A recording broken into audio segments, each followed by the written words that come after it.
రాబోయే పార్లమెంట్ ఎన్నికల్లో హైదరాబాద్ సహా తెలంగాణలోని 17 ఎంపీ స్థానాలను సాధించడమే బీజేపీ లక్ష్యమని పార్టీ జాతీయ ప్రధాన కార్యదర్శి ఎంపీ బండి సంజయ్ కుమార్ అన్నారు. హైదరాబాద్ తమ జాగీరని ఎంఐఎం భావిస్తోందని, పాత బస్తీలోని హిందువులంతా ఓటు బ్యాంకుగా మారి బీజేపీని గెలిపించబోతున్నారని చెప్పారు. కరీంనగర్లోని 48వ డివిజన్లోని బ్రాహ్మణవాడలో 20 లక్షల వ్యయంతో సీసీ రోడ్ నిర్మాణ పనులకు శ్రీకారం చుట్టారు.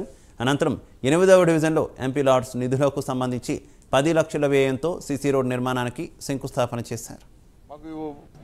గాంవ్ చలో దేశవ్యాప్తంగా గాంవ్ చలో అభియాన్ కార్యక్రమాన్ని కేంద్ర నాయకత్వం తీసుకున్నది.